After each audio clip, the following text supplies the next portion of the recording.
Hello, hello! We're live! It's Wednesday the 22nd and I'm back on the air! Yes, I am indeed! Hello everybody! And well, welcome back. Has it been 1.5 weeks since we last had a live stream? El Cuervo is in the chat! Welcome dude, we are so back! I'm sorry I wasn't here last 1.5 week. Yeah, things happened. Not last Saturday, but the Saturday before that, I went out drinking with one of my cousins, and it was a great time, but I slipped and fell on the dance floor, and I got a totally black eye. It's not so bad right now, but you can definitely still see a little bit. But yeah, I was too vain to show myself on camera, and I also had a lot of other things going on. So, but we're back, and we're going to finish the novel prep for our book that we still don't have a title of. I just realized it. I've been doing timeline stuff. I've been doing geography stuff and all sorts of background things that I think is going to be important for when we actually do the novel November, the NaNoWriMo, the Novelember, Novembook, whatever we're calling it, challenge in a week's time. It's only a week. I was thinking, I was playing around today with like potential new look. Have a new look, little bit more exciting look for the live stream. So that's also in the works, and yeah, there's just so many things. But that's not why we're here tonight. Today, tonight, this evening, this morning, whatever, where you are. We are going to finish our hero's journey for our book, and we've done most of it. We've done the intro, we've done the ordinary world, we've done the call to adventure, we've done the refusal of the call. Twice, apparently. I haven't touched this document in particular since we actually last live streamed. Since we were here. So it's probably going to take a little bit of time to get back into things, right? But anyway, the meeting the mentor, crossing the threshold to test allies and enemies, approach to the inmost cave, the ordeal, the rewards, which are sort of intertwined in our little story here, the road back, and now we're here at the resurrection. The hero experiences a final moment of death and rebirth, so they are pure and can re-enter the ordinary world. And let's just have a little bit of road back.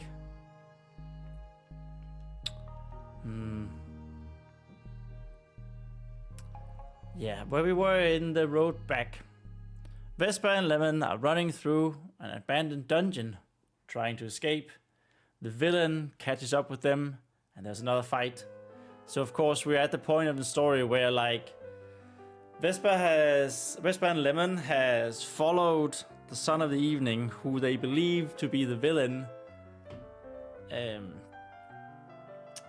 and sort of ended up down in the dungeons, in like an old dungeon thing. And had a fight with the villain. And they escape, barely. And Lemon is hurt in this fight. And now they're on the road back. Yeah, villain catches up, there's another fight. This time villain overwhelms the two, but in doing so accidentally reveals their true identity. Villain is the squire of the Son of the Evening, who was always nice to Vesper. No! What? And you know, since this was someone who was always nice to Vespa, I actually don't know if this, does this work properly? Now it should, now my microphone should work properly. I forgot to press some buttons, some buttons. Yeah. All right.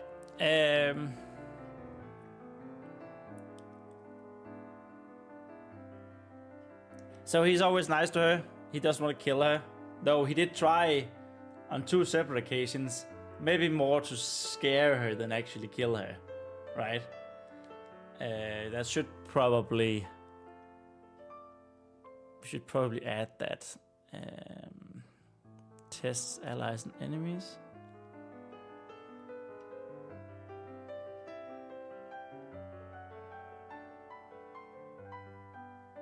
Crossing the threshold. Yes. Don't know why this is.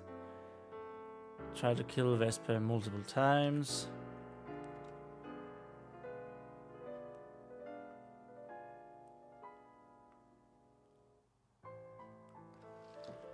Or is it just to scare her?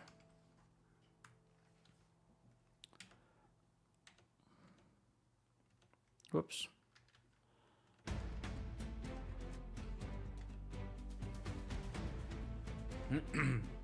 Okay. So Vespa and Lemon, who is dying at this point, hurt pretty badly physically after the fight. They get locked down into the catacombs where they've been once. And this is where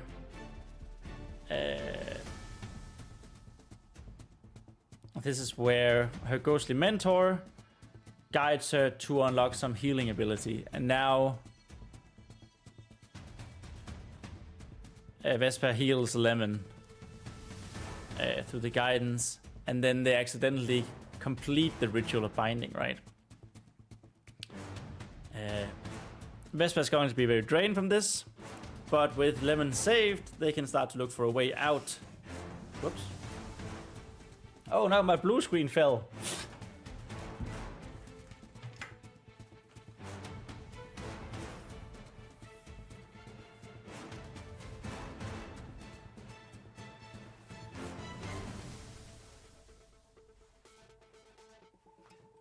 How does that look?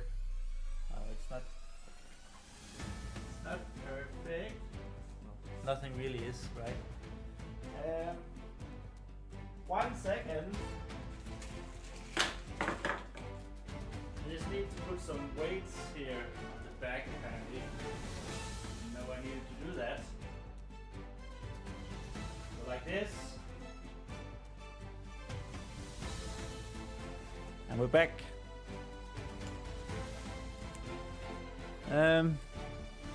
Let me just check. So a little bit more over here. Like that. Okay. There we are. No worries. Nothing problematic or anything. So yeah, I definitely want Lemon to be dying here. Like, you know, we want some desperation in Vespa. And like I said, we want her to accidentally complete the ritual of binding using her own powers and abilities that we need to make sure they talk about, or maybe even try a little bit whenever Vespa is down by the mentor.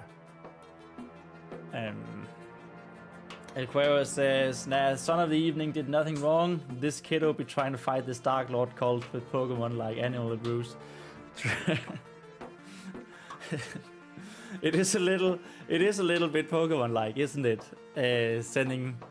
Having these animals they set into battle, but that's fine. It's okay. It's fine. But also, It's not the son of the evening who is... The son of the evening is like this Severus Snape kind of character who's just really, really fucking suspicious. But it's his squire that's the villain in this story. And then the shadowy figure, I feel like. That we saw in the beginning. We're not going to find out who the shadowy figure is until book 2, maybe book 3, you know, but there's have this sort of this continuation, this setup between the stories. Yeah, her mentor encourages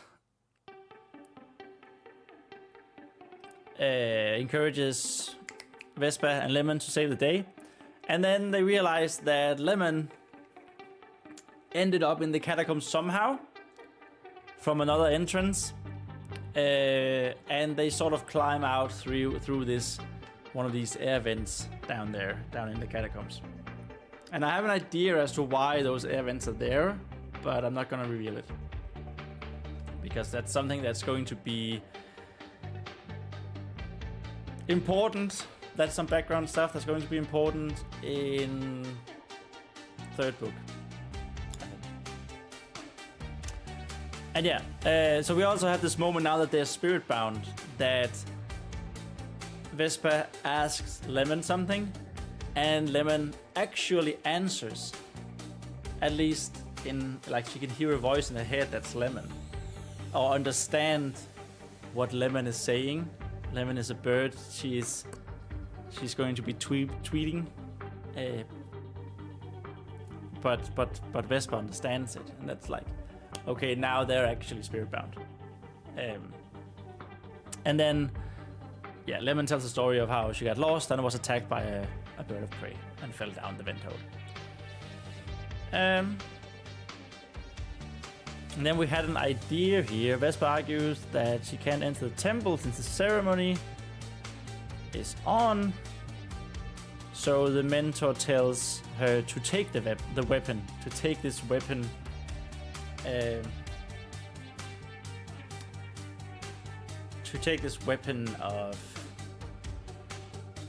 of this mentor, this ghostly mentor. And I think I want this weapon to be like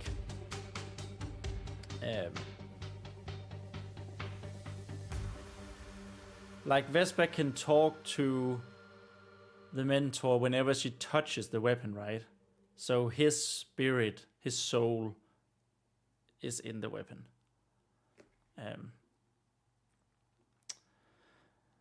Equeva says, also I want to confess something here. I kind of cheated at Novel November. I already wrote a page of epistolary introduction. No. How could you, El Cuervo? How could you? That's great, right? That's awesome. I mean, it also...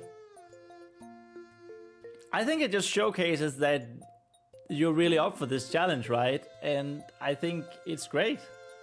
There's nothing to confess, whatever, dude. I'm also very aware that this Novel November challenge, it can be difficult because of life. So honestly, whatever. I think it's great. It's great that you already started and you're already prepping as well. I have a good friend who's like, she does Inktober every year, and Inktober is like where you have to draw something every day for October. And she's prepping during September and like even making stuff so she has something to publish every day because of life, right? It's meant to be fun, and the idea is also to just get this done, right? Hopefully get it done. So, thumbs up, 2 thumbs up. I think it's awesome that you already started. So, well done. I applaud you. Oops. Oh, I forgot to do this.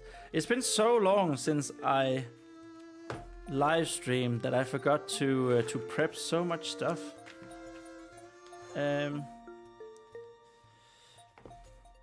Let's see. This is. So right now, of course, this is my short form video notes.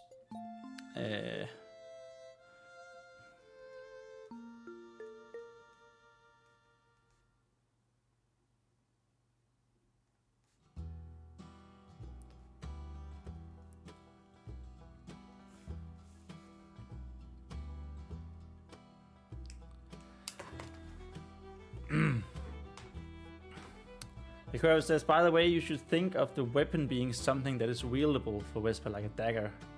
One of those short swords in romance. What were they called? Oh yeah. Oh yeah, yeah, it's definitely like that is the plan. And I think we talked about it. I think I talked about it last time. I know it's a short form video, a highlight that I'm going to put up tomorrow, but so this weapon here is going to be a warhammer, but like a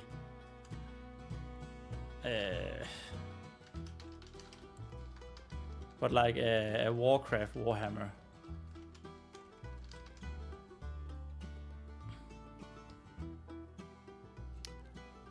So we're talking like big. Okay, this was actually warhammer, so not a. But still, this sort of big two-handed warhammer, because I want. Whoops. Maybe it's better if we go Warcraft Paladin. This is my inspiration as well. We are paladins here, of course. What the hell? So like one of these giant ones that Uther is wielding here. I want to have a fun juxtaposition that Vespa is tiny, but she's a Fey folk, and Fey folks are very strong despite their small size. And I want the weapon here to be one of those instances where it's like she's wielding it sort of effortlessly, and then she's like doing something like crashing a wall with it or something because she's so strong despite her size. Of course, there's a balance to it, right?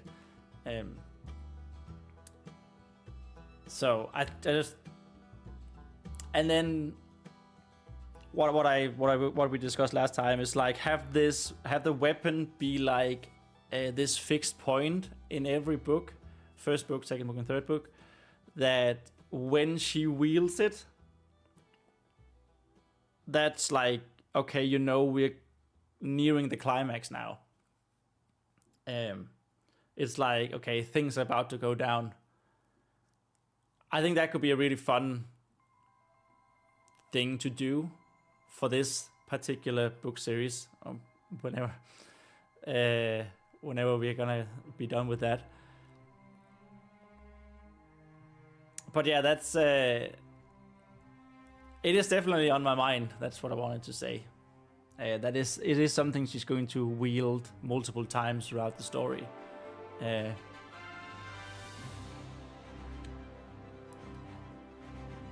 Yes, weapon related plot. Well, yes, but also like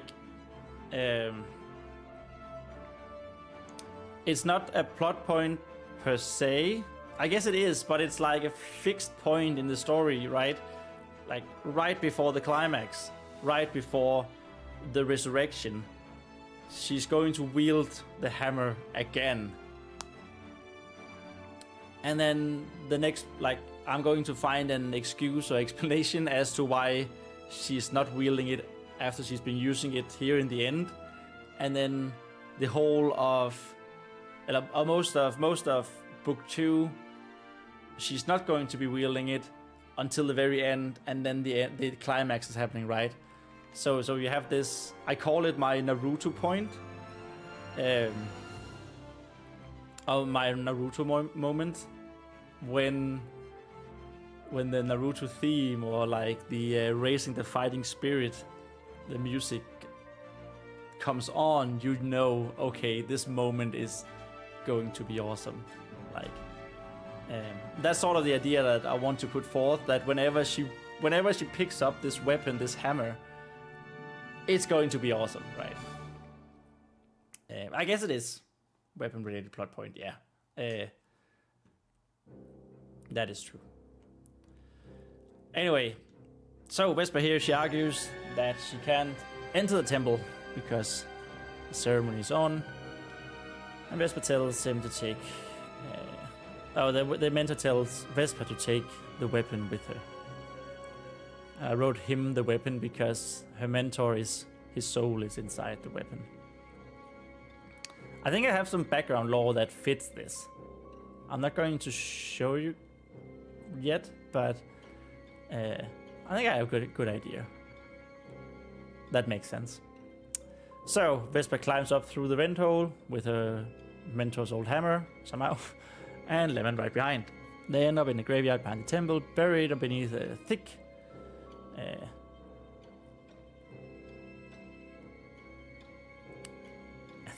a thicket of thorny bushes we've ridden, injuring Vesper and Lemon a little further. Need to make sure that Lemon have cuts and scratches and thorns. Okay, yeah, so when Vesper finds it the first time, it's going to be like, oh, so that's how, like, she fell down this way.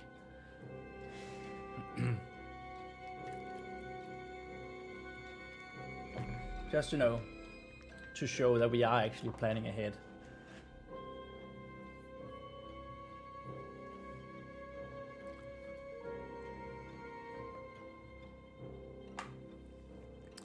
So now we come to the resurrection.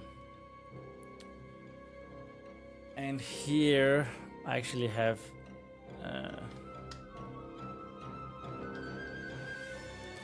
decided that a fire's name is going to be spelled a little differently. Just like that, baseball. I don't know. I feel like it was a little bit more fantasy, a little less real-worldly, that name. Okay, so we've written here, the broad strokes is that Vesper gets out and enables the saving of the paladin leader. Son of the Evening shows his true colors, that he's not the bad guy, and then a fire comes in and kills the villain. So that's the broad strokes.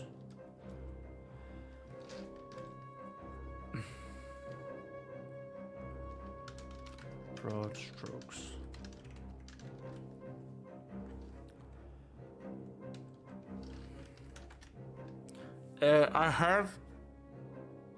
I have two ideas here for the resurrection, right? And I like one of them much more than the other, but I'm not entirely sure how to get there. So let's have idea one. Idea number one.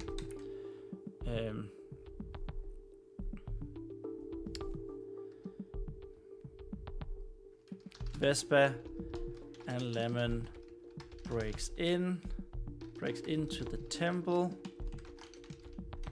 using the hammer.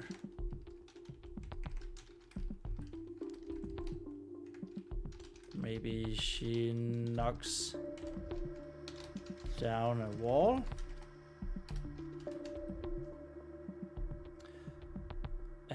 When I was doing timeline stuff, I had this idea that it's not actually been that long since the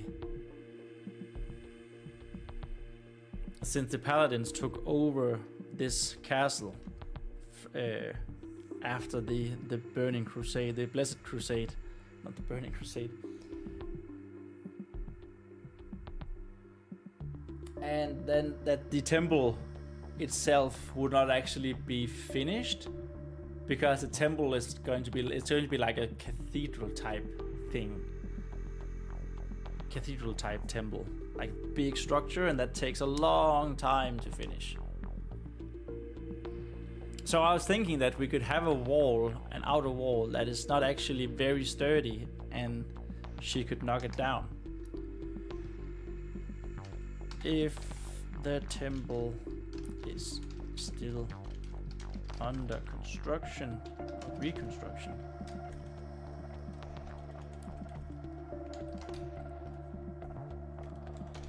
From the Blessed Crusade.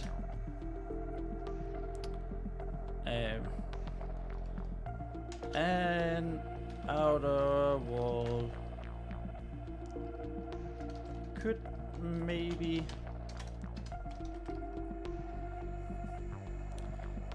be fairly new and not very sturdy. No, okay, so let's just quickly write this idea down. It's that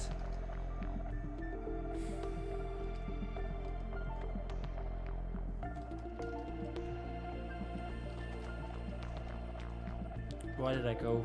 How did I go to British? I saw that. Keyboard. There we go. No.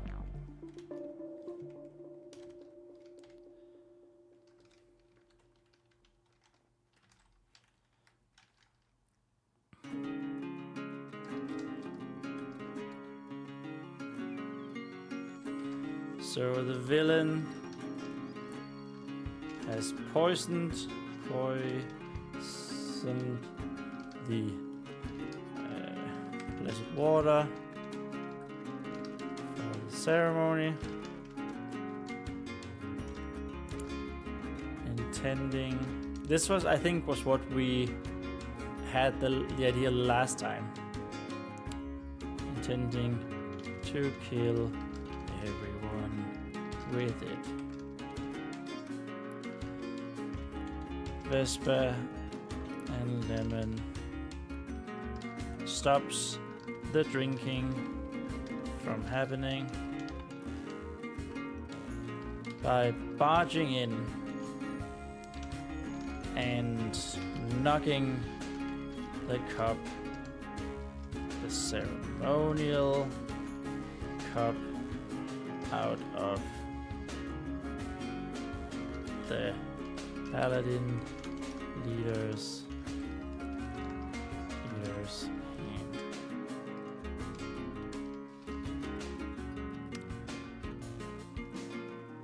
Okay, and then villain attempts to kill the leader, but is instead killed himself. So that's the broad stroke of one of the ideas. And then my idea number 2 is, I think it's way cooler and way more dramatic.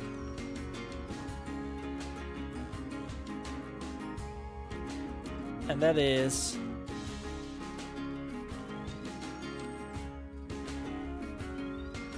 idea number 2. It requires that there's a huge reservoir. Requires, which could be cool, like this really fantasy setting. Requires a huge reservoir of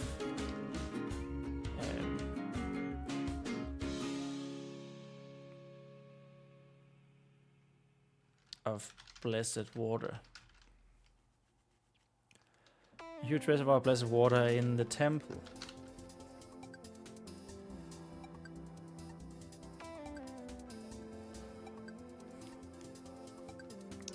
Villain has drugged most/all of the paladins and is dumping them into the reservoir. So I just had this cool idea.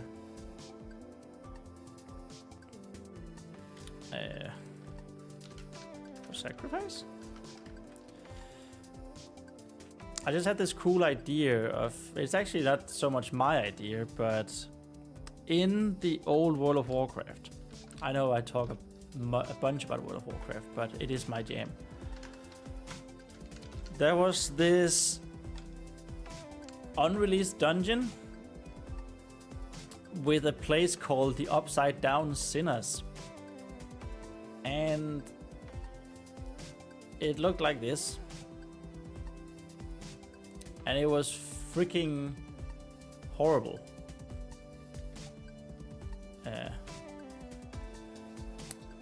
But I was thinking, what if this was like... I think it's so much cooler though that we have the paladin leader here. We have a fire is one of them. We have the son of the evening here. We have, you know, a bunch of paladins here, a bunch of paladins and squires that are being dumped, their hands tied and into this huge reservoir of water.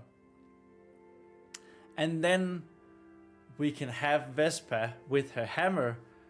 So Vespa doesn't actually kill the villain in neither of these scenarios, but with the hammer she's like, she breaks the glass to the reservoir and saves the day that way, right? I think that's way cooler. I think that's way cooler than just some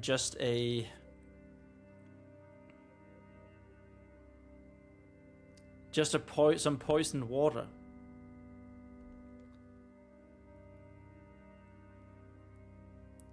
But it does bring two problems. Actually, let's write it out. And it's dumping them into the water. Vespa.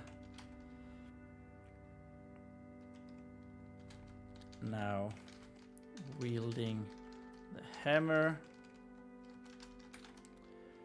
breaks the reservoir, letting out reservoir glass, letting out all of the water and saving everyone.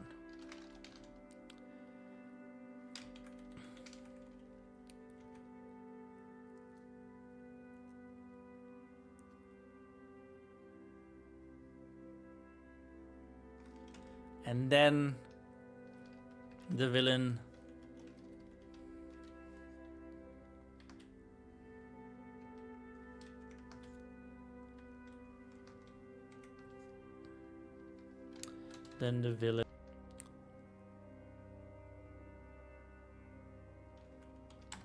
but he's killed himself. Right. I think that's way cooler, right? So we would have this. Should we be drawing? We should be drawing. Let's draw.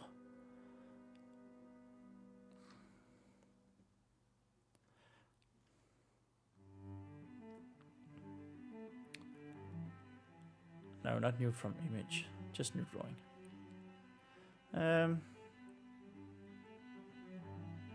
Where did we go? There we are.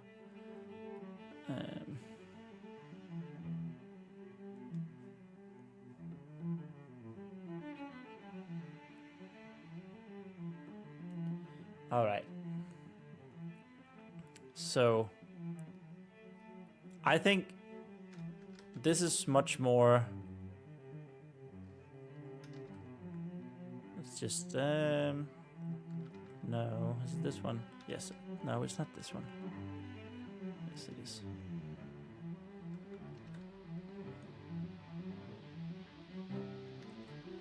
Okay, so this is apparently not my thing, finding the right size here. I should probably standardize this. Okay, this is better. So within the temple, there would be this huge water reservoir. You know, it could be glass, it could be... Oh. Oops. Yes, I know I am terribly good at. Well, this is not the most great of all pillars.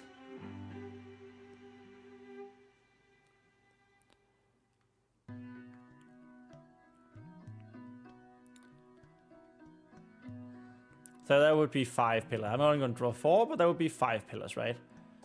Because it's the 5 pillars.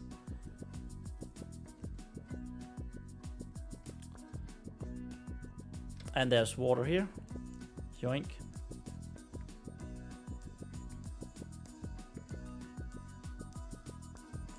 And this could be... and then we would have people here. Yes, it's pretty gruesome. That's the whole point. I know it's a children's book, but you know, it's fine.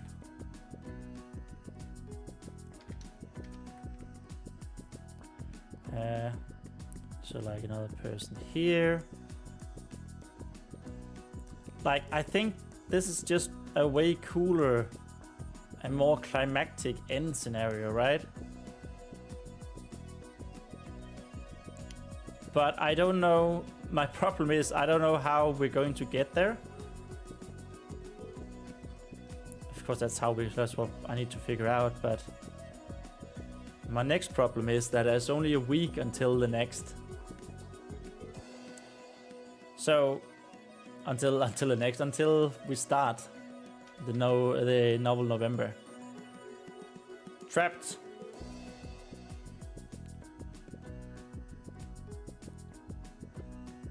Drowning.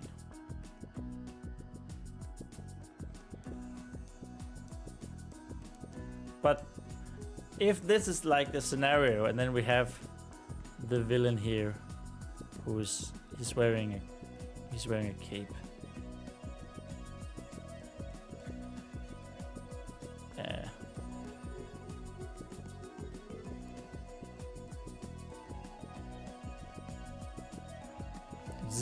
He's doing something. Villain.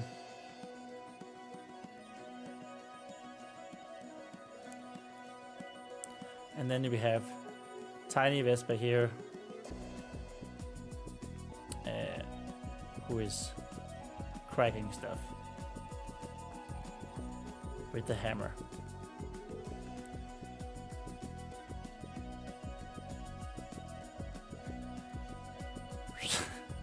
This is gorgeous. Vespa.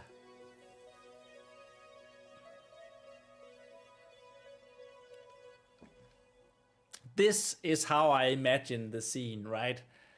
And if this doesn't scream an epic, cool final battle, I don't know what will.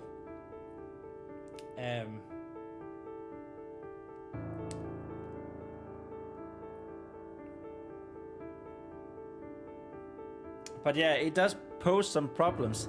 I think one of the things that this solves actually is that this cult, who by the way I have named, I took your advice, El Cuervo, and I'm not sure if you're still in the chat, but I took your advice, and you said it was, instead of calling them cult of something, we would just call them church.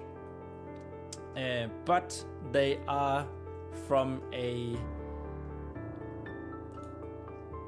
from the old religion of the humans, who also had temples, so I'm going to call it Temple of the Drowned.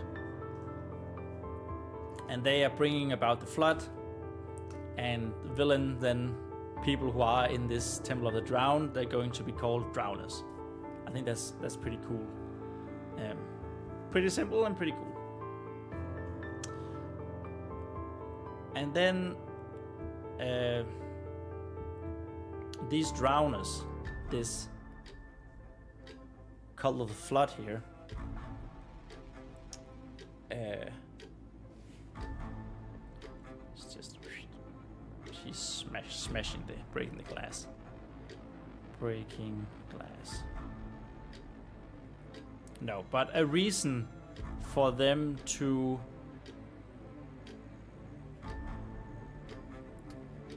infiltrate this castle, why they want to get rid of the paladins. It could be because they had this huge reservoir of blessed water, and blessed water is power. It's powerful, right? And so they could believe that sacrificing powerful wielders of water, like the paladins, that will be what brings about the flood. That could be their prophecy. So it would make sense to have this huge reservoir. And I think just having this huge reservoir is something that screams fantasy. I don't know who it was. I have this quote here, which I think is an amazing quote, by the way. 2 seconds.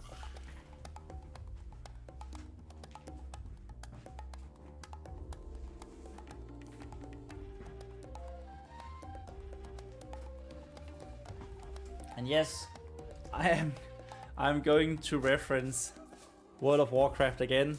This is The Art of World of Warcraft, an amazing book. But in it, so there is the concept art of Teldrassil, the World Tree. Here it is. I don't know if you can really see it. Maybe you can. I'm going to, let's go 2 seconds. I'm going to fix that. So this, and then we're going to just okay. So like here, this here is a world tree, Teldrassil. So it's a big tree with a city, and then you have a mountain on top of the tree, and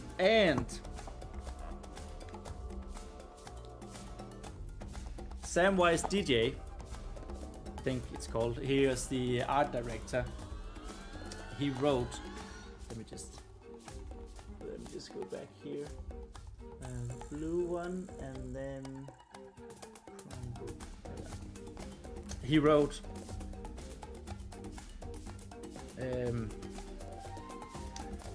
I was really pleased with the direction we took here of the Teldrassil, the world tree. This giant Teldrassil tree is the Night Elf's world and the home of their capital, Darnassus. This just screams fantasy. We had already worked with a sort of wood elf motif, but we took that idea and ramped it up. Sure, they live on trees, but there are mountains, rivers, and forests all on top of that tree. And I think that's so important, that quote. This just screams fantasy. And I'm really, really trying my best whenever I do background lore and like the rule of cool, I guess you could say it also, is like have these big things, these epic things that just screams fantasy. It's like in Lord of the Rings, the gate of Argonath? Yes. This is another one.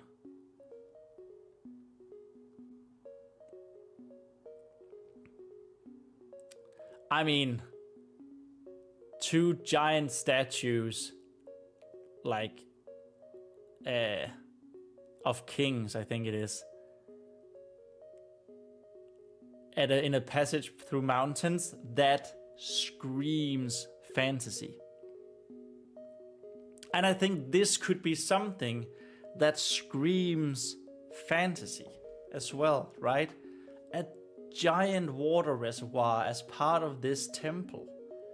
A giant water reservoir of blessed water, the fountain of the paladin's power, basically. And it would just make the temple so cool.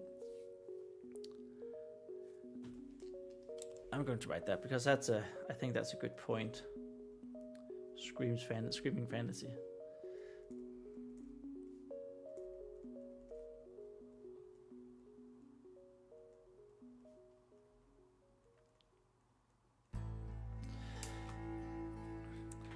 But like, so I think this solves it. This is a thing that can scream fantasy, right? And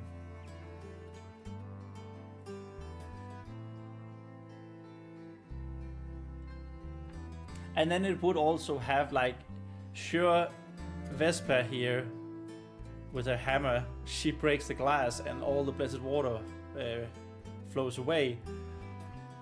But she saves the day, but that's a pretty big consequence, right? That the paladins lose their blessed water because of this. But what I wanted to say was that it brings about a problem. It brings about a problem of, like, I don't know how to get to this point.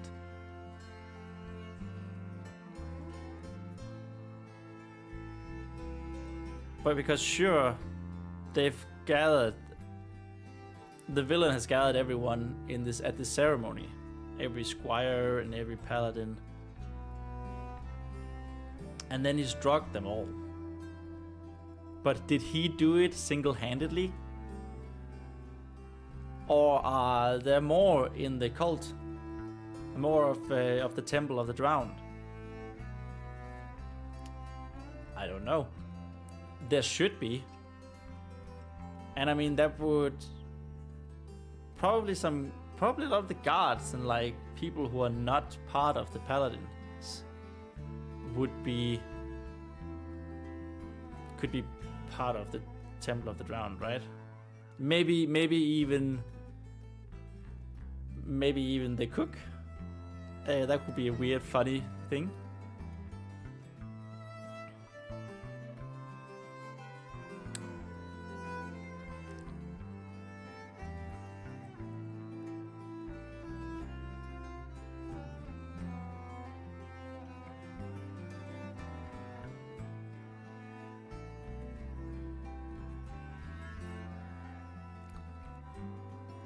But also, so right now we had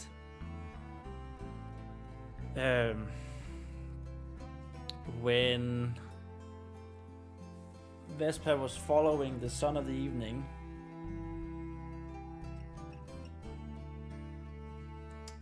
she goes to investigate a pool or statue in the temple. And I guess that could still be there. It could still have the reservoir and then a smaller pool thingy next to it, like on multiple smaller pool thingies.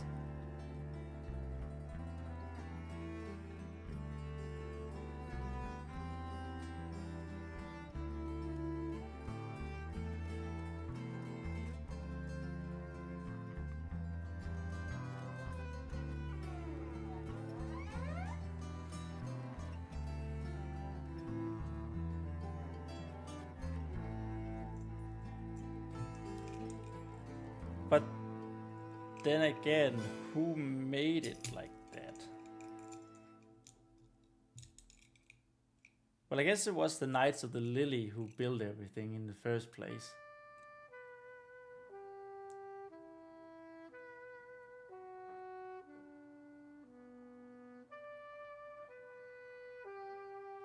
Because I think you can hear it in what I'm saying.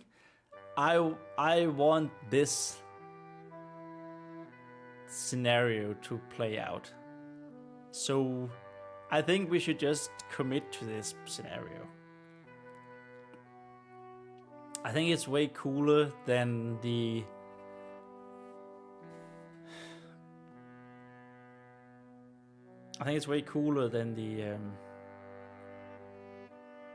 just poisoning some water. Poisoning some blessed water, trying to kill everyone that way, because this is much more sacrificey, right? This is much more, well, fantasy, occult, and I think it would make sense in a fantasy setting for a cult who wants to bring about the end of the world. You know, you would want to start with something powerful. the first big bang should be sacrificing a bunch of powerful dudes, the paladins, in a powerful way, the blessed water. They're all drowning in it. And like I said, so I don't want... I think this scenario brings a really good agency to Vespa. And it makes sense she would have a hammer, right? So she could actually break the glass. So we avoid this whole... She doesn't kill anyone, she's just a kid. I think I want a fire to kill the villain, and I want the villain to kill the Son of the Evening while he tries to protect the Paladin leader. And then a fire to kill the villain.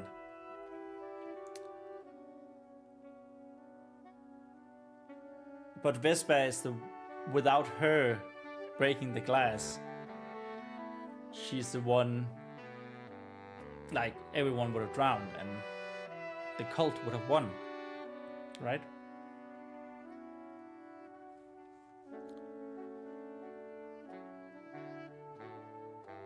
Oh, he mad.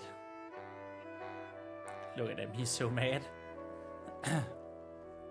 And them up here, they're dying. Good. They're drowning. They're not dead, but they're... But yeah, it brings some logistical problems, right?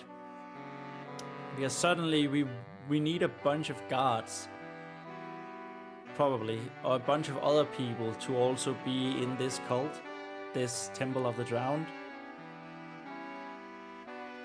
And then they would be sort of led by this guy.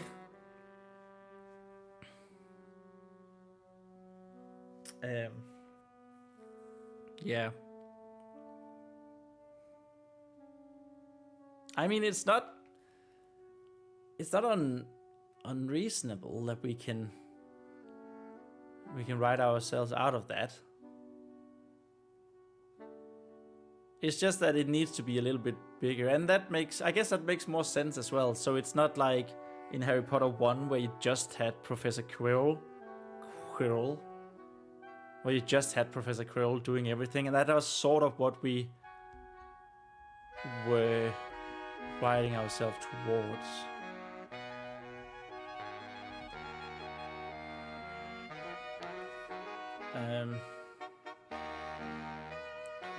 Save this image.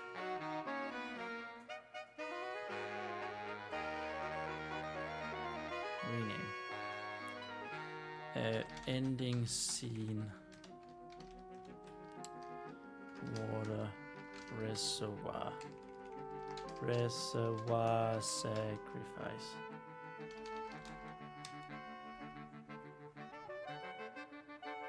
I think this is cool. I think this is a good idea for an ending. And I think this is grand enough for an ending. And I really, really like the idea that we'll have Vespa save the day in a manner that is not directly confrontational with the villain. I think that's a really cool thing.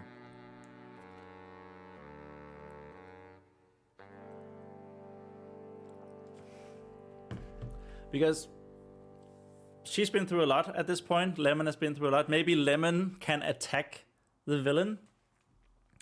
So, like, we have Lemon here. He's bigger than...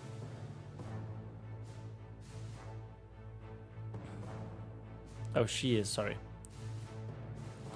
Lemon.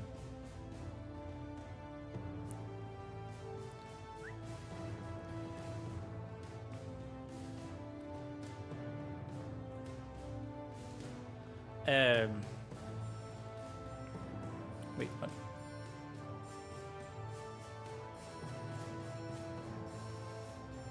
Ending scene. No, not a fire. Rename.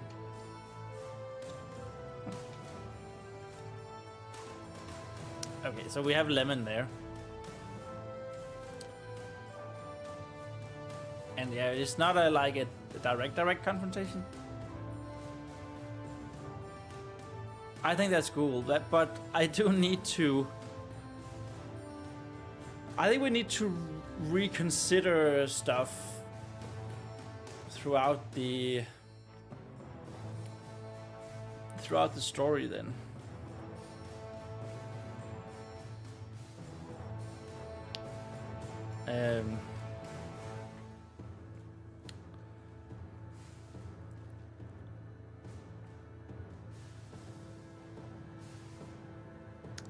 Okay, so I feel like this is a good idea. Like, I've talked myself into doing this now, pretty much. Even though there's under a week left. Oh, there's still a week. Still a little over a week left until Novel November starts. And there's still a bunch of stuff that I need to do. But so it is. Yeah, we wouldn't mind a little challenge upon the challenge, right? No problem. So we are going to go with this idea, I think.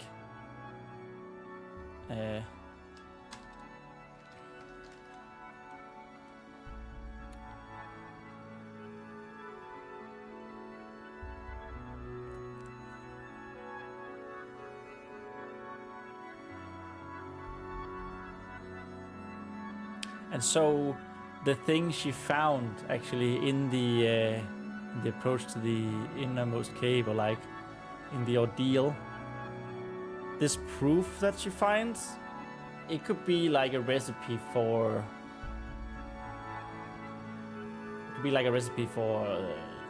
sedation thingy, right?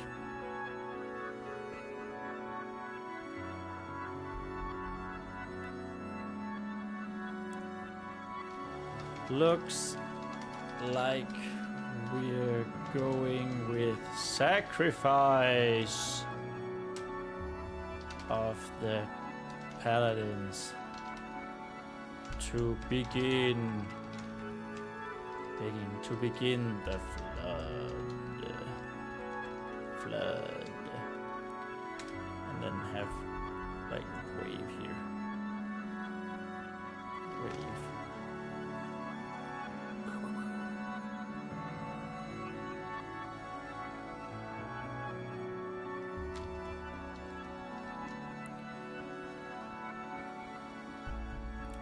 I make the best comments.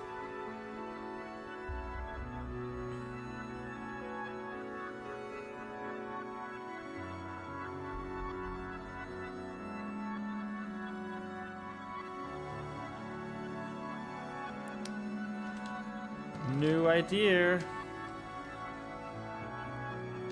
Proof is the bringing of flood and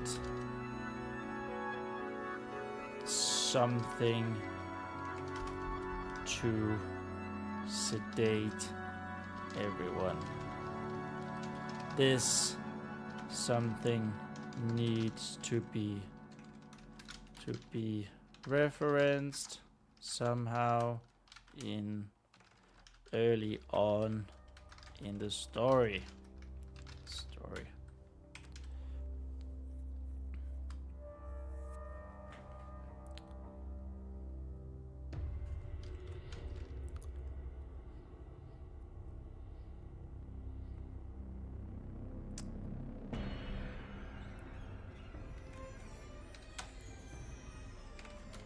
Maybe this was or maybe a fire came back from an incident of drugged villagers tied to the Temple of the Drow.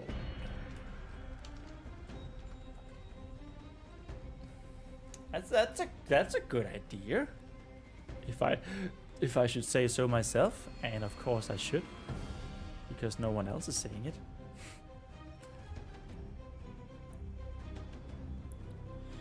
We have a winner. Honestly, I think that's a good idea to have, like, this is the entire incident, or like the very, very, very beginning of the story is a fire coming back from having dealt with drugged villages and this temple of the drowned. And then that is the same drug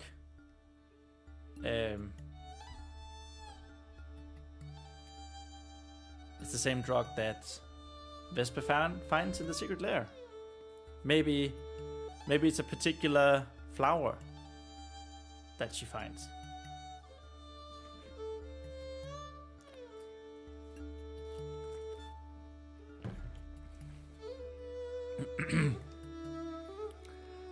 Okay.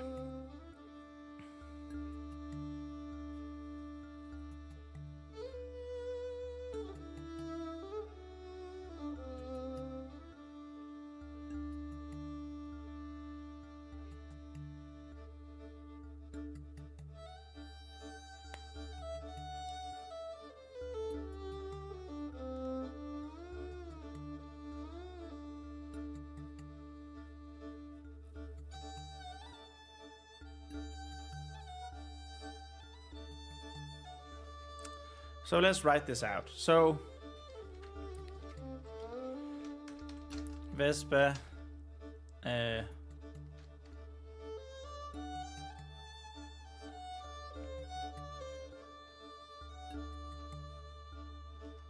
I mean, this could the temple could still be under a reconstruction, so she doesn't have to knock down a wall, but she could like find her way in that where there's no guards. Vesper finds her way into the temple, to the temple. Since guards are in the way in the front.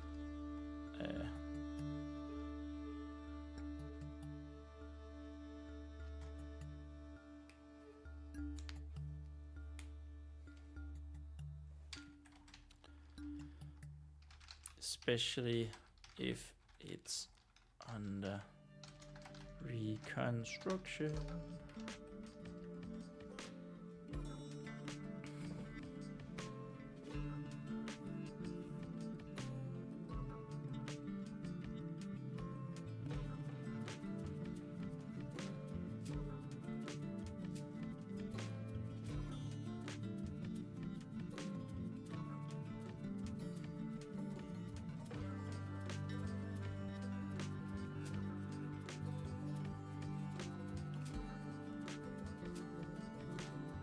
Yes.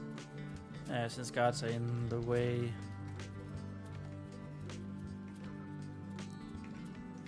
Blocking the entrance.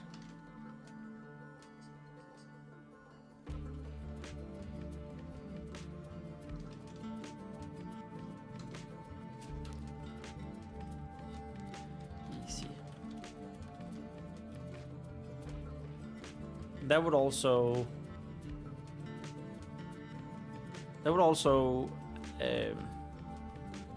we could have this we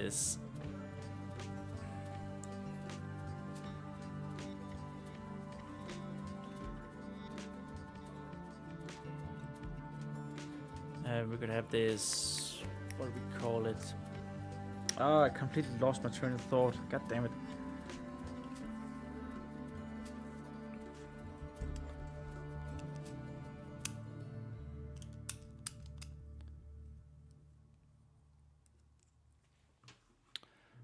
Just realized something.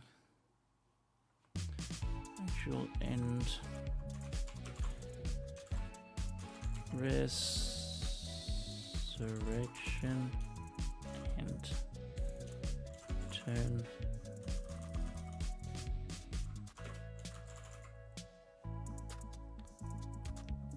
just updated my title on the live stream.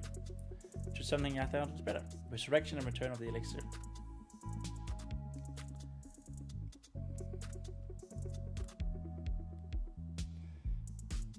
Okay, can I just please get my train of thought back?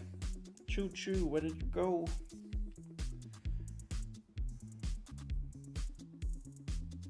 Oh yeah, so if she doesn't go through the main entrance, right?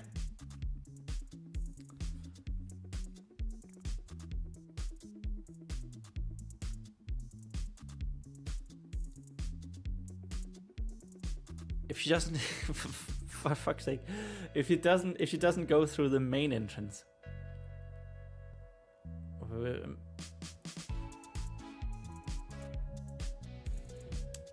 The villain. There, the villain will not be alerted because she sneaks away in, right? And then suddenly she's just hammering, breaking this glass while he's doing his magic voodoo trying to summon the flood.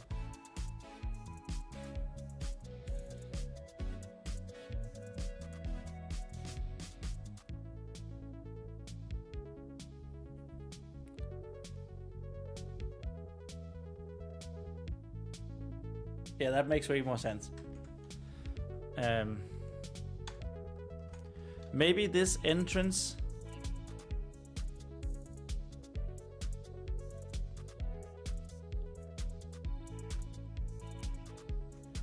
Maybe it's the same way in as she followed the Son of the Evening. That would make sense, and that would make so like the Son of the Evening would know that some guards are, or have a suspicion that some guards are in the cult, but he don't know exactly who it is, so he would also sneak around in order to find out things, right?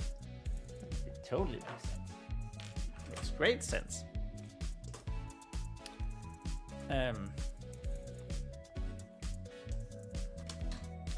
And then we also have, like, it's the same. Okay, so it's something it just hit me, like, I like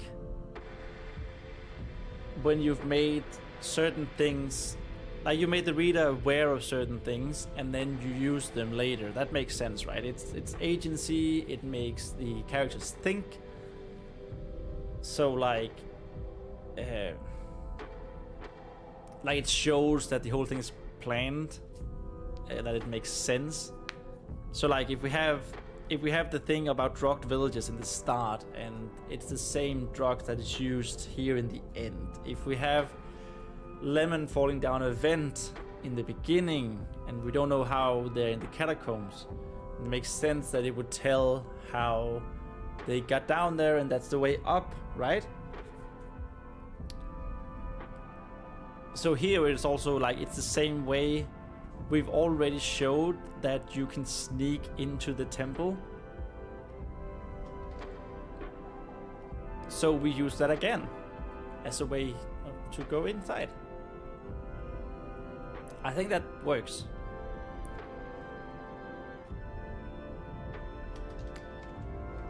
I think that could work. So here, villain is doing a ritual, is in the middle of a ritual to summon the flood, to bring about the flood. The start.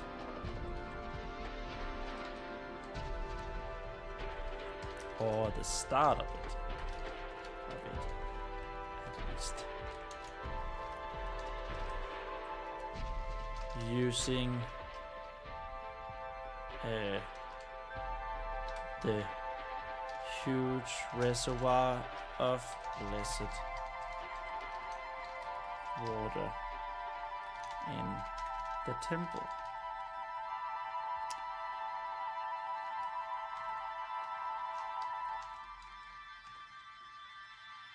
Him and other cultists, other drowners,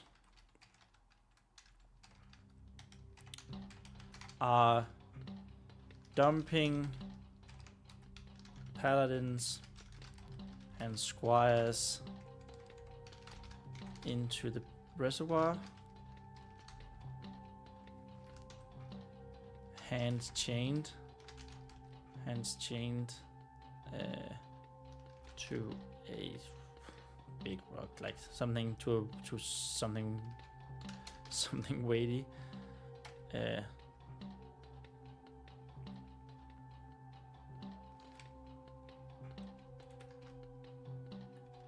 To something heavy.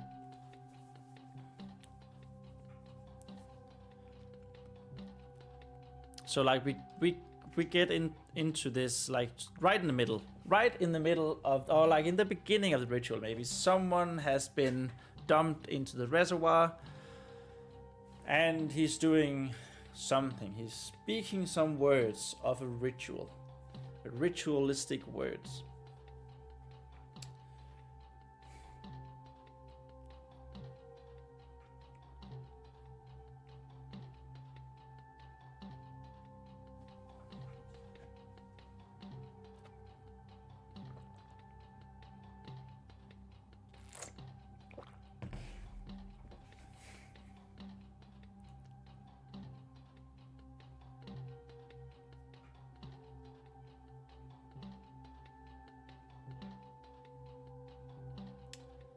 And then Vesper and Lemon sneak to the reservoir.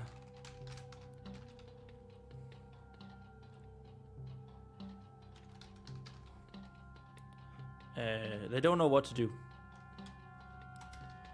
Don't know what to do immediately. Don't know what to do right away. Don't know what to do right away. Agrees that they need to free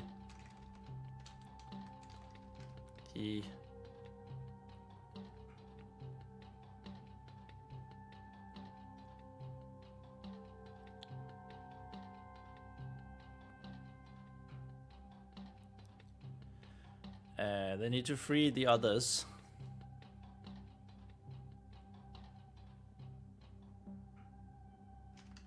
Paladins and squires.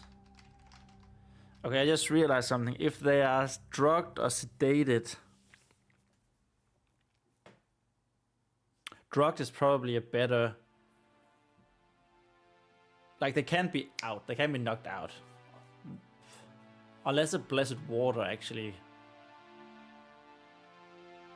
wakes them up. Yeah.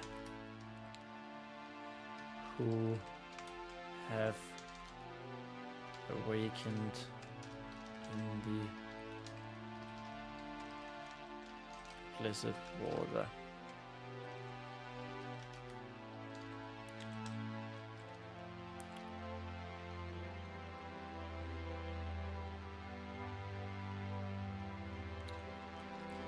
But are still drowning.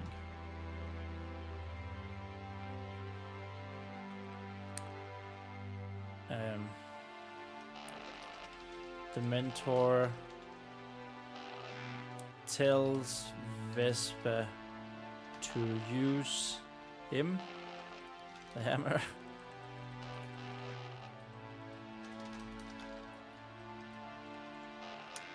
to use the hammer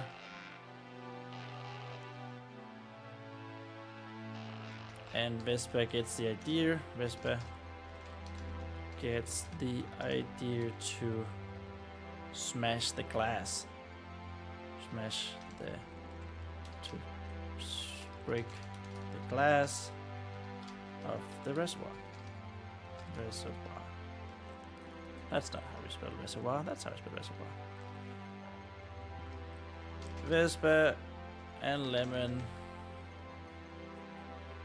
sneaks to manages. They manages to sneak to the reservoir and starts smacking away at the glass.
Yes. Yes.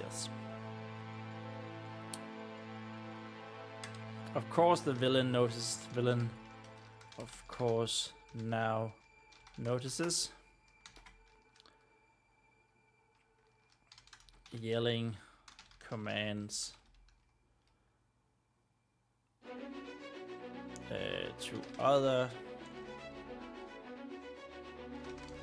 to the cultists,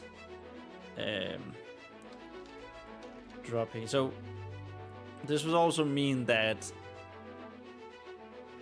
of course, there's not going to be a lot of drowners, a lot of cultists here.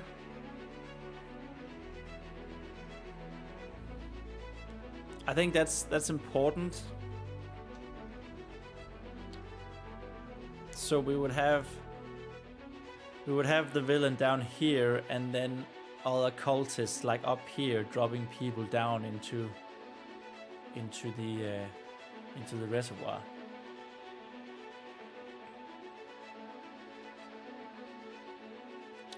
And you know, that means that Vespa can keep breaking the glass without being really interrupted until like the very last second almost.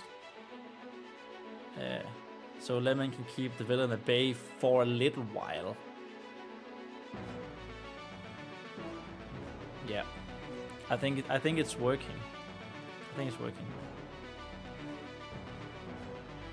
Commands cultists dropping people into the water.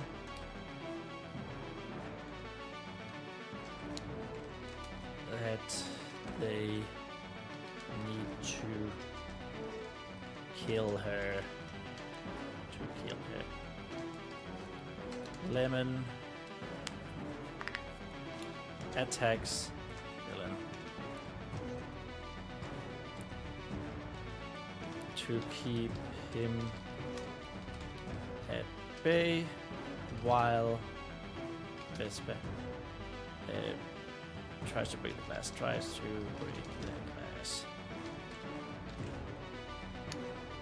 I just had a really nice thought, actually. So I know I said in the beginning on El Huevos,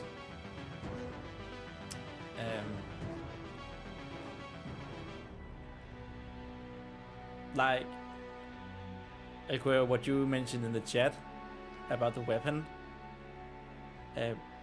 But it could, like, she's still a child, right? So it could be the hammer is really, really heavy for Vespa.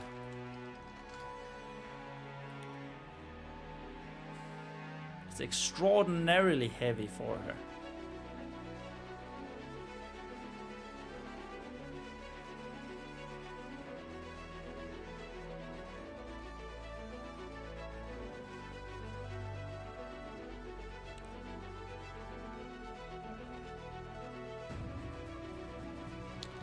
so she can't really.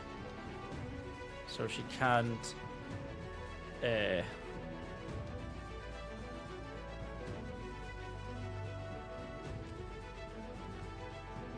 She has a limited. Has a limited number of hits. Lemon is, of course, not a big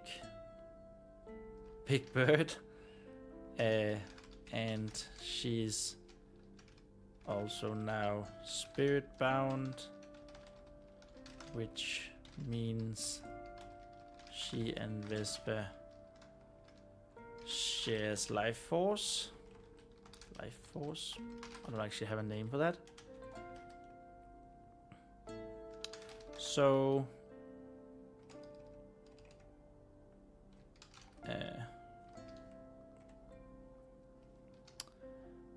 and cannot keep the villain at bay for long.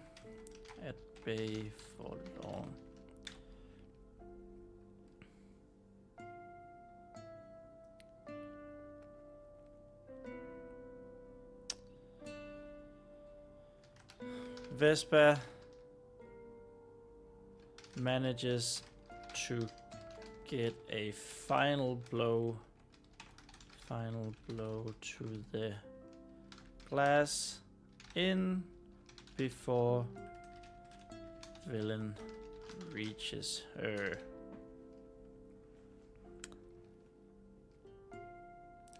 Does he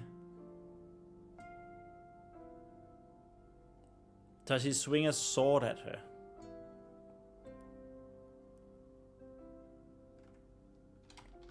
Yes, swinging his sword. His own hammer. Squire hammer.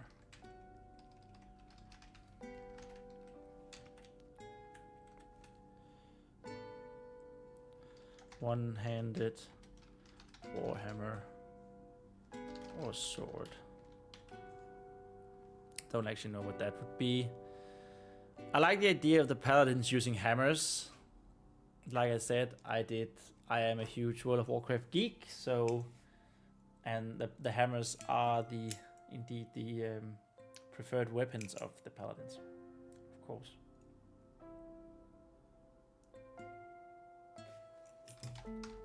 At her.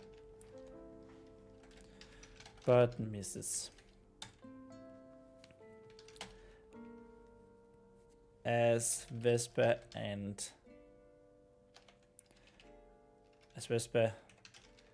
braces herself for another less desperate attack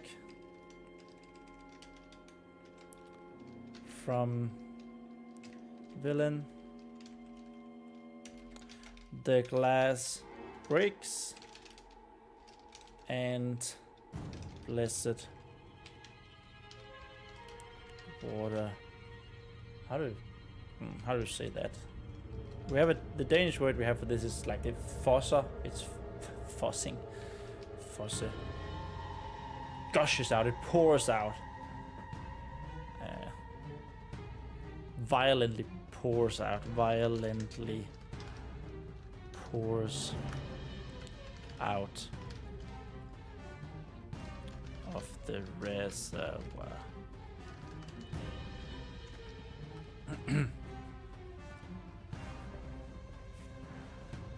Violently pours out of the reservoir, right?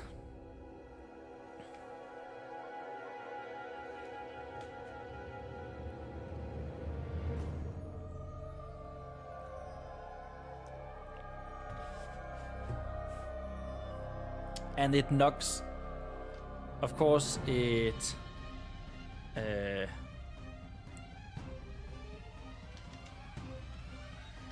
the water knocks over the villain and runs Vespa into a pillar making her unconscious.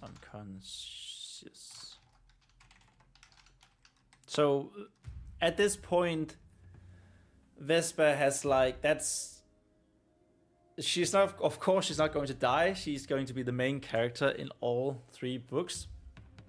But I do like this, like she has done her part of the ending now. The villain, the cultists are still there. But of course, a 10-year-old cannot be expected to fight against older people. So we won't have her do that. Like I said in one of my other earlier rants on the live stream, I liked Obi-Wan Kenobi, or just Kenobi, the TV show. But all those chase scenes they had with Leia, where she outsmarted badly a bunch of adults, it was a bit shit. So we're not gonna have that here. We're gonna have Vespa enable the saving of the day by her own agency. And then a fire is going to kill the villain.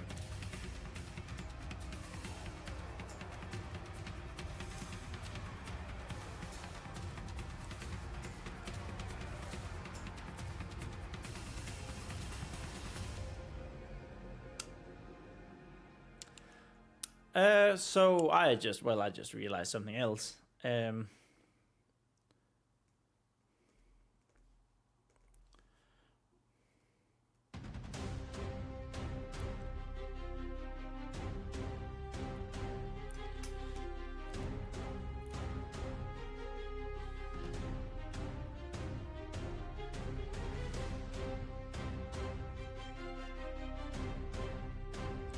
I mean, this whole book we're following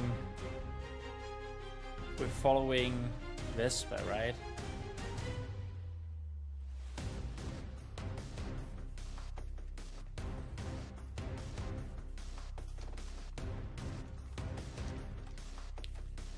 So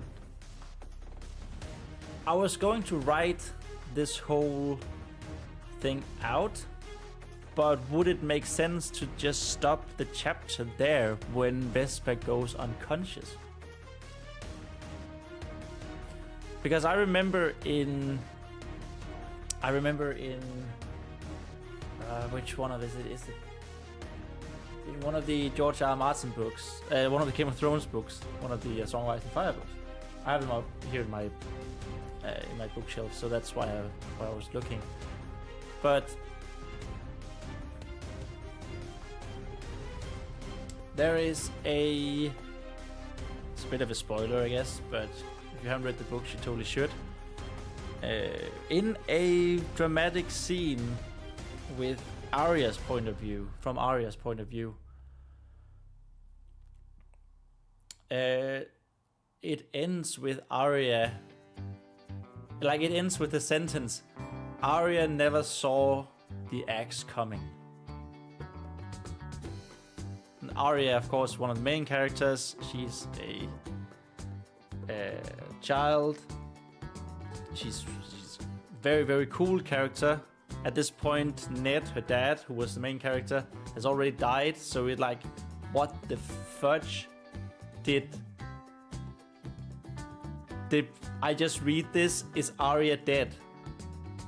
Turns out she was just unconscious. She was knocked with the non-blade part of an axe.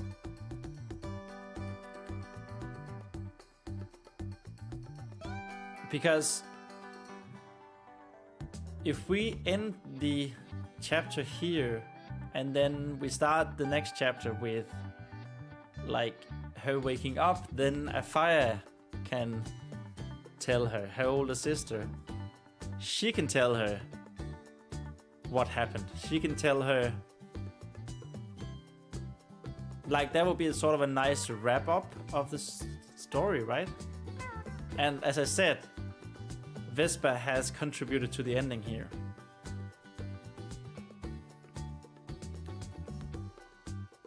Vespa has done her part. But, okay, so it would go something like this.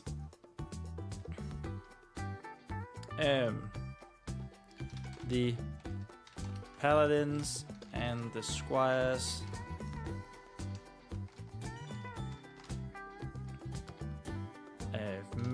breaks themselves, somehow breaks themselves free of the chains, their chains. How? How?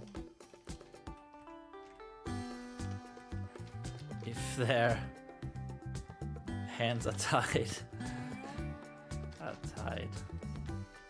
It's not something for me to figure out right now, but it is something that we should keep in mind. And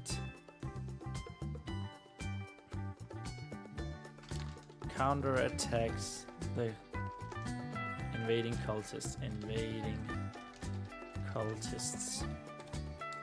And the villain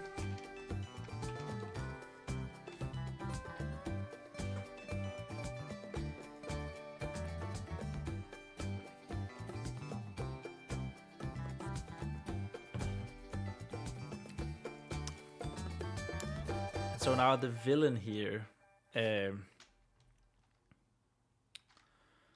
draws his sword again in a desperate attempt to at least kill the paladin leader.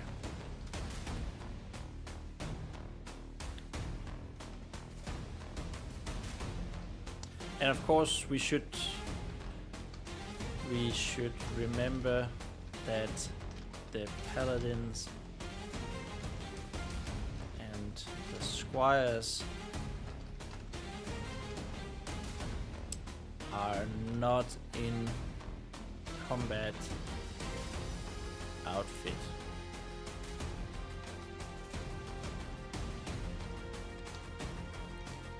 Given the ceremony.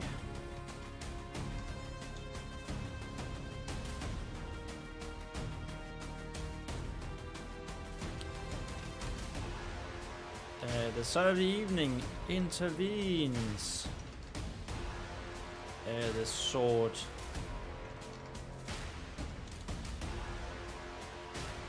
dying in the process.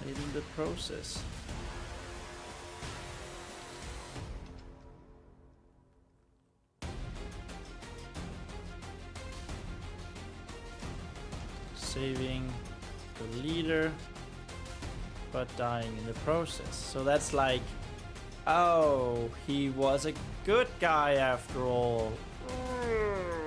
That's that moment we're going for here. Basically, it's what Snape does, right? Oh my god, my character is Severus Snape all the way through. That's fine. That's fine.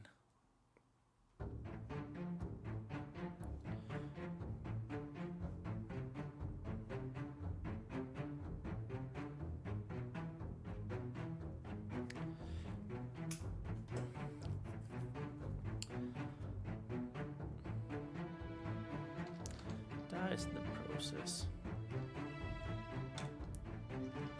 A fire is then the one to kill the villain.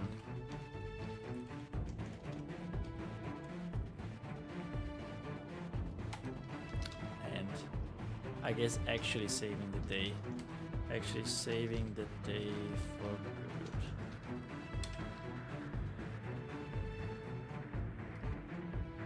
Paladins and the squares cleans up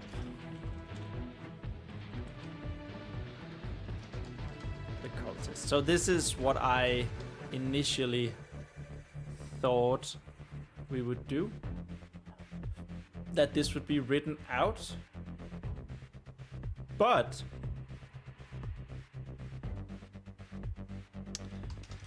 what if should this be part of the return with the Elixir?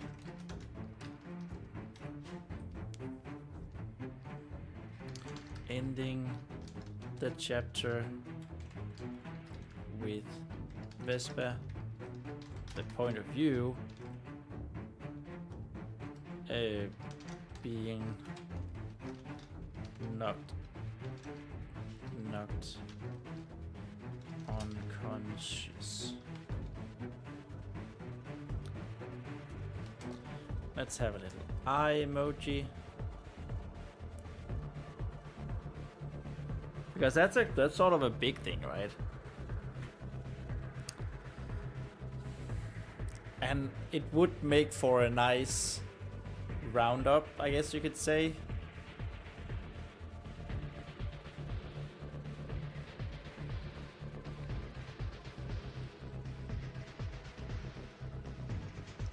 So I guess that we want this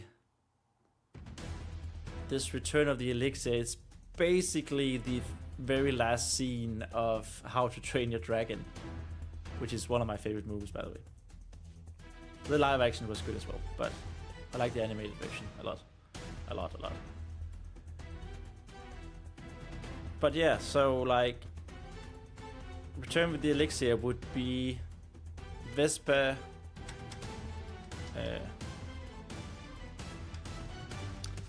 broad strokes. So Vespa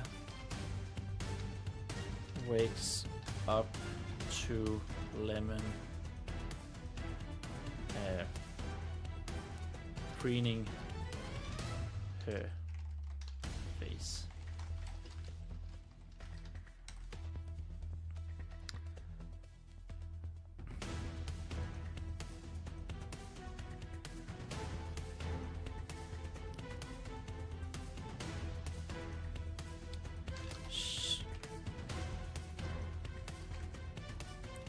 Turns out that Vespa has been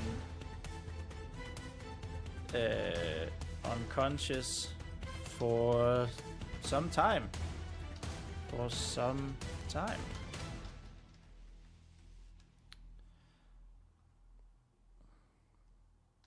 Days, weeks,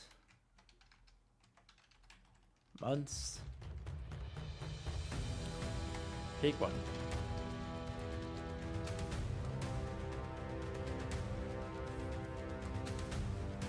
So you know the scene in How to Train Your Dragon, right?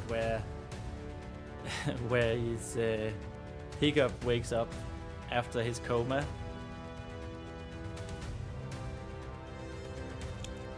With Toothless licking his face. Of course, birds preen, so that's what we'll have Lemon do here.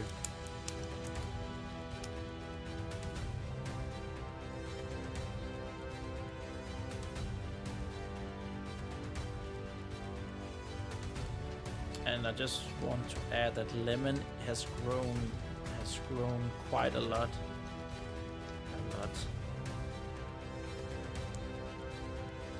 As a result of the spirit binding.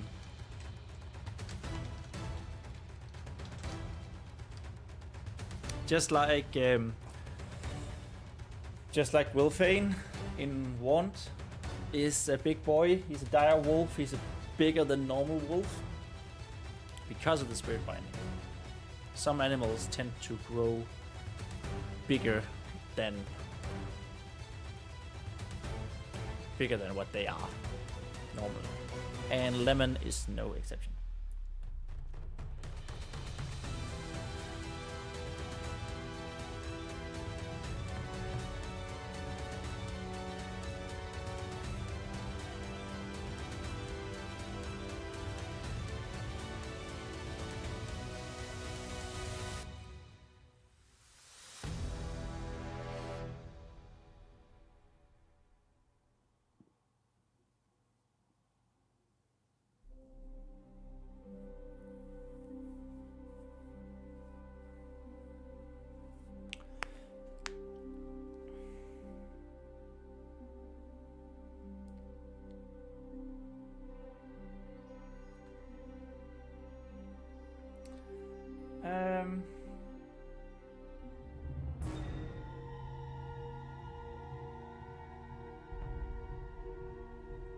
So she's of course going to be.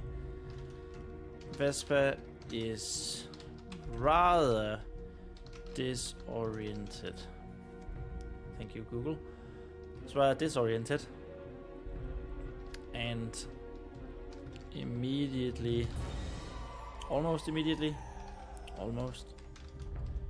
immediately after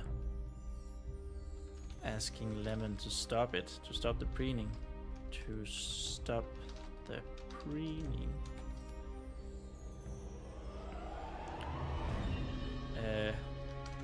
yells about the cultists and for a fire.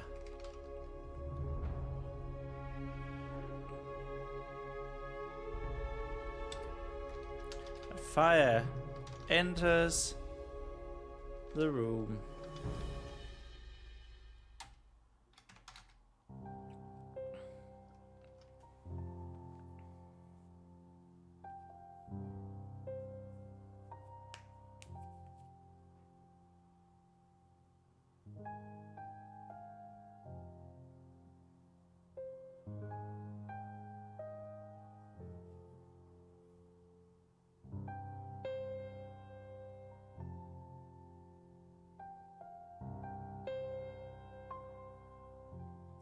I just thought of another thing. Like, since no one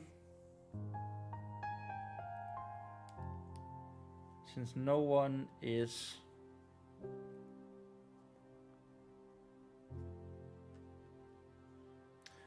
up here in this part, since no one is in their combat outfit, it's in their armor and swords and stuff. Armors and weapons. We probably need to send a fire out on a mission beforehand, and then she sort of returns to save the day, basically.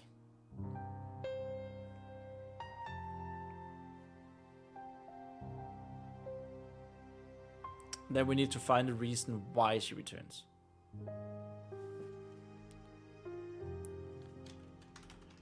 Returning early from a mission. Is that the one?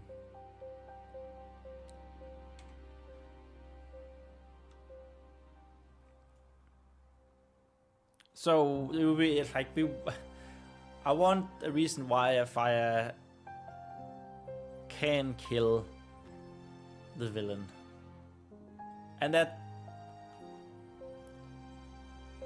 this also makes, like, this gives another reason. This is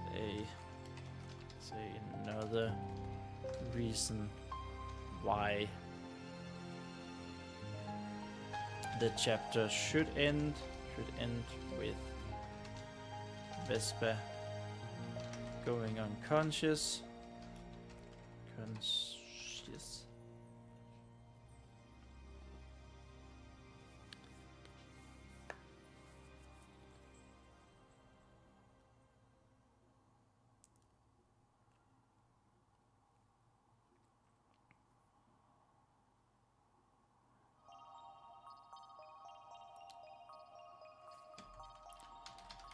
So we can play it off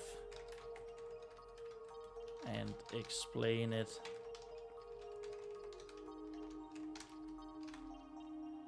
without it seeming like a Deus Ex Machina,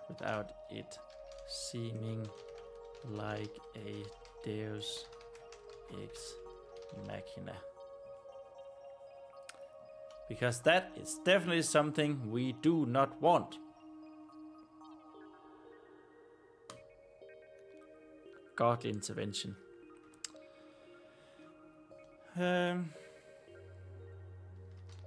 Happy that Vespa has finally woken up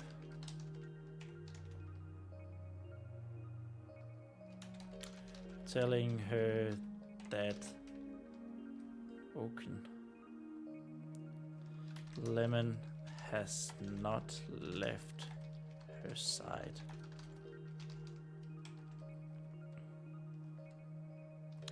Vesper asks what happened, and a fire fills her in.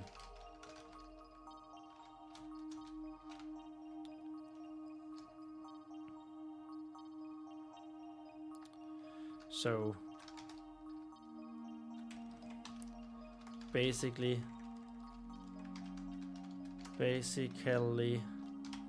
telling Vesper what we wrote in the end of the resurrection.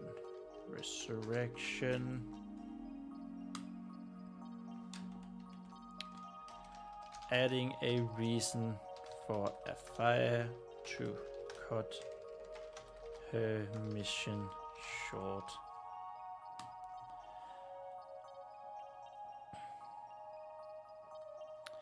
Remember to figure out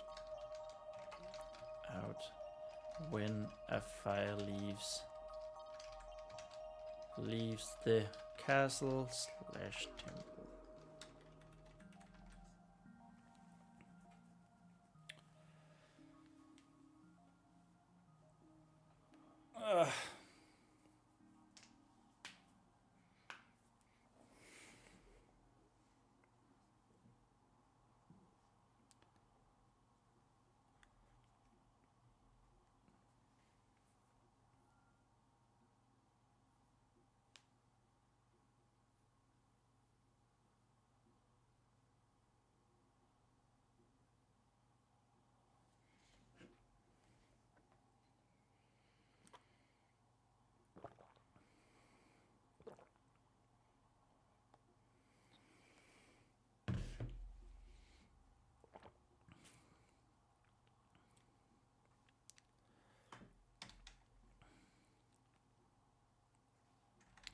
She, of course, thanks Vesper for her tremendous effort to save the day, telling her that she'll be a great paladin one day.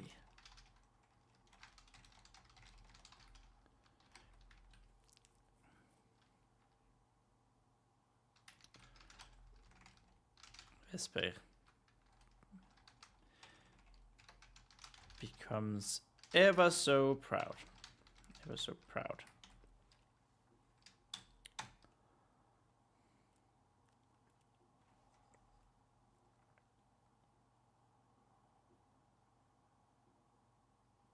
So of course now, with the Son of the Evening dead,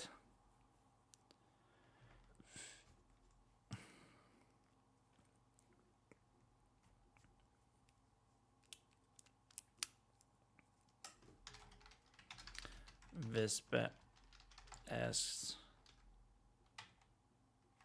what will happen.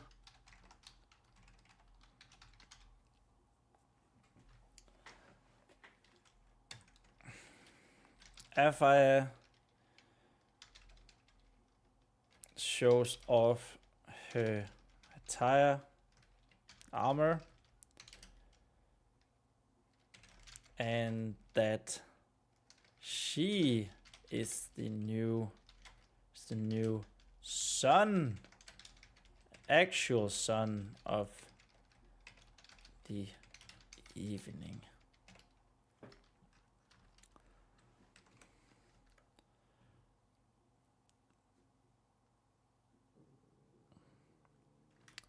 They should have figured out by now that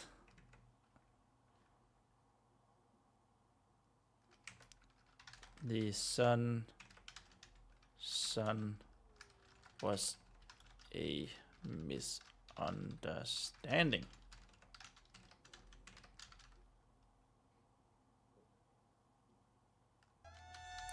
Somehow. I don't actually know how that will happen.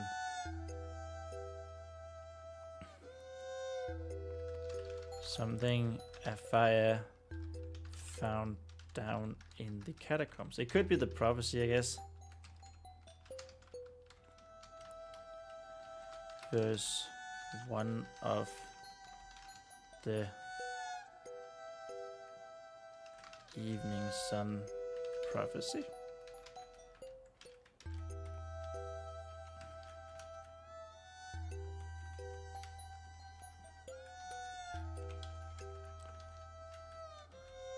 But anyway, so yeah, it's just like it's being cleared up that they need a son of the evening and not a son of the evening.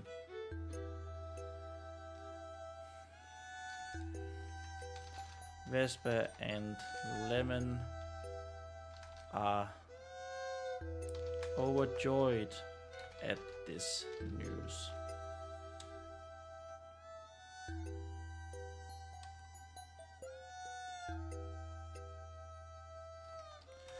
Vesper then asks what happened to the hammer.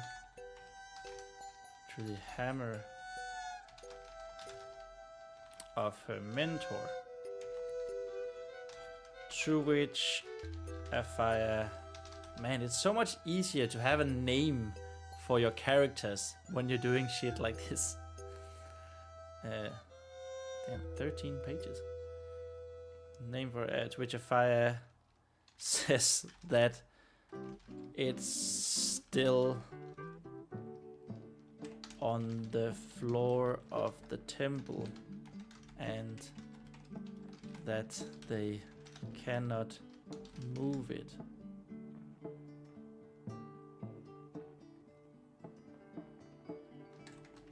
She adds, I think it's like a fun little Mjolnir situation that there will be a reason for, and I have thought of a reason. For this, and it makes sense. I promise you that. But it's not going to be like until the third book where this is revealed, something like that. Maybe the second book, I don't know. She adds that everyone wonders how little Vesper, doll / puppet, as they nicknamed her,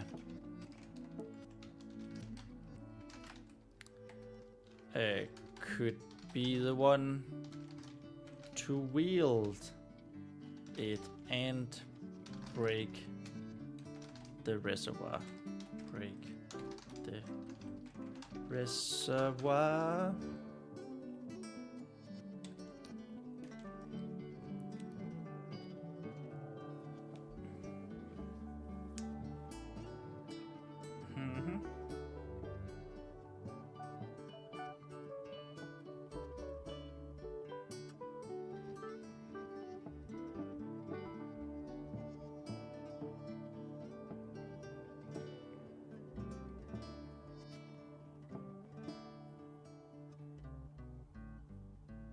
I guess Afire then tells Vesper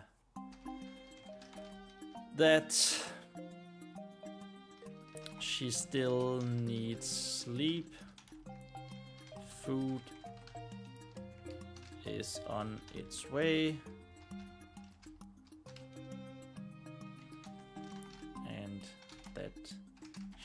needs to eat it all to regain his strength.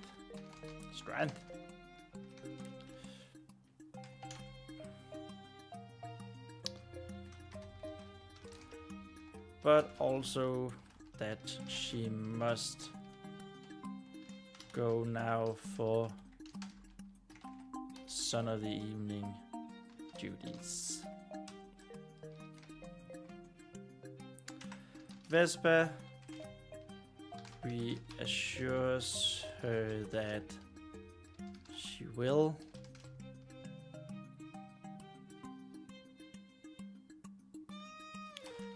eat everything. Says goodbye to her older sister and actually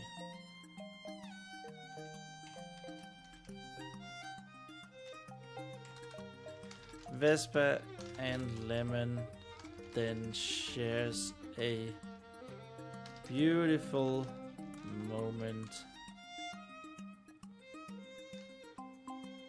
of true friendship.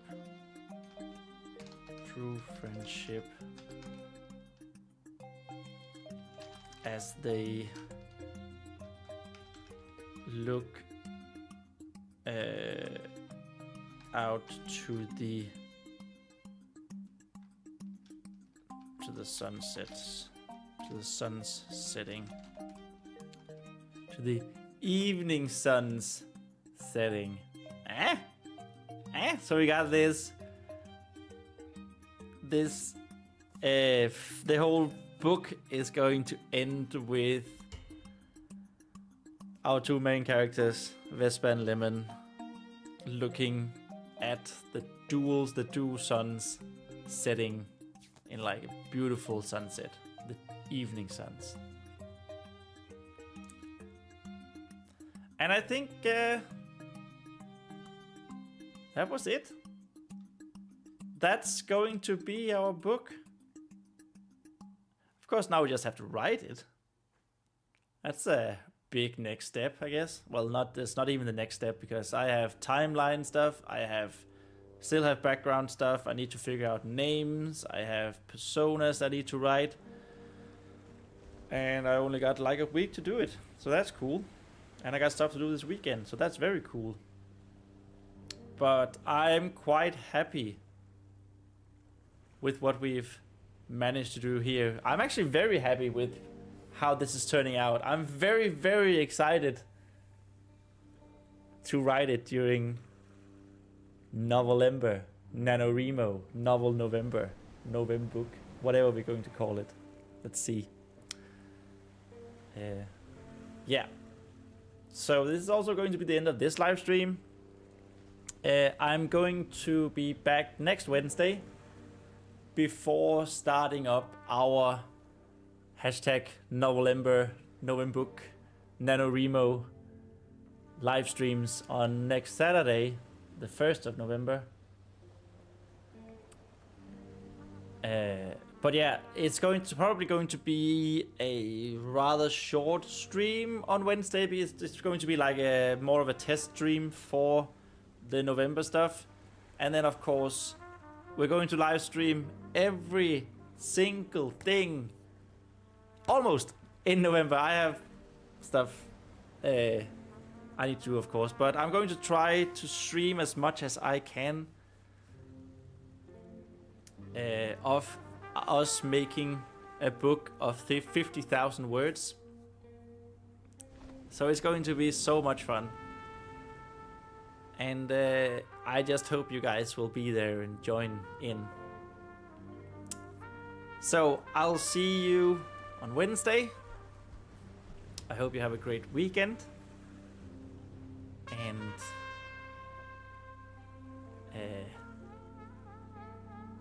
remember that we write our own stories. Yeah. Alright. Bye guys. See ya. Bye. Thanks for tonight.